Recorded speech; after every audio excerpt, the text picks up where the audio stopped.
And I showed up, I started wrapping my hands, and the trainer, he's like, "Are you going to train?" And I was like, "Yeah, I think so." He's like, "You think so? We'll go run." And I was like, "I don't have shoes, I only have my flip-flops." And he's like, just pointed like, "So, go run." We all know Muay Thai demands an incredible aerobic base. But in an age where fighters can now build endurance in many other ways, one question remains. Why do Thai fighters still run so much? In Thailand, running isn't just cardio, it's culture. It's woven so deeply into Muay Thai that there's a saying, no run, no Muay Thai. Because for generations, the road wasn't just where fighters built fitness, it's where they proved they had heart long before ever stepping into the ring. So how did something as simple as running become so ingrained in Muay Thai? The answer lies in poverty, discipline, and a deep respect for tradition. In Thailand, Muay Thai was never a rich man's sport. It grew out of villages, far from modern equipment and structured programs. Most fighters came from families who had little more than food, faith, and willpower. So when it came to conditioning, there was only one tool everyone could afford: the road. Running cost nothing. No weights, no machines, no memberships. Just legs and lungs. And that accessibility made it universal. Whether you trained in the city or a small village, you could run. Over time, that daily run became the foundation of every camp. It was the first task of the day and the first test of commitment. If you didn't run, you didn't train. The rule wasn't written anywhere. It was simply understood. And the deeper meaning behind that rule would define what Muay Thai became next. For most young Thai fighters, running wasn't a separate workout. It was an extension of the life they already lived. They worked farms, carried rice sacks, and helped their families with manual labor. Physical effort was part of daily existence. Running before sunrise fit perfectly into that rhythm. You woke up early, you worked hard, you didn't complain. That's what life demanded. Over generations, that discipline merged with training. Running wasn't just about cardio. It was about rhythm and routine. It prepared the body and the mind to work before the world stirred awake. This merging of life and training created a mindset. Fighters didn't see running as optional. It was simply what a nak Muay did. But what started as practicality soon became something else. A test that revealed who truly had the heart to endure.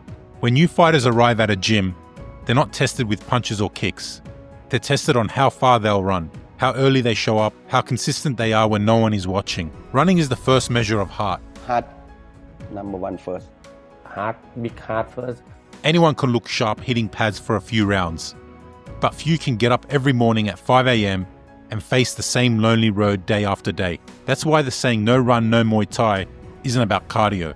It's about character. A fighter who skips the road might have skill, but not the endurance of spirit that separates those who survive from those who fade. Running builds a mental armor, a voice inside that says, I've already suffered more than you.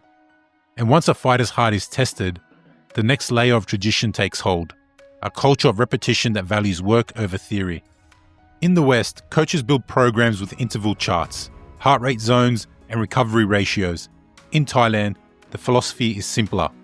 Do it again. Thai training is built on repetition, not research. If one run makes you stronger, 10 runs make you unbreakable.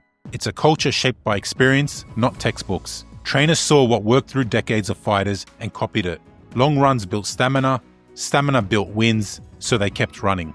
Science might suggest you could replace those kilometers with sprints or strength circuits, but for Thais, there was no reasons to change what generations of champions already proved. The road was enough. This relentless repetition didn't just build physical endurance, it built the rhythm and balance that define Thai movement. That light, springy bass that makes every step efficient. And yet, something more profound was happening. Those same dusty roads were producing legends, and legends have a way of turning habit into heritage. Ask any Thai fighter about their heroes, and you'll hear the same names.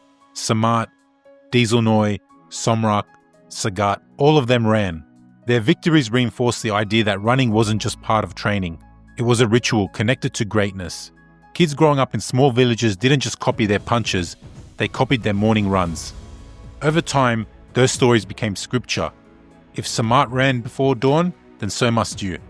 Running became a shared language across generations, the invisible link between today's fighters and the heroes who built the sport. And because those legends treated it as sacred, the next generation did too. Even as sports science entered modern gyms, Thai trainers still point to the road and say, this is where champions are made.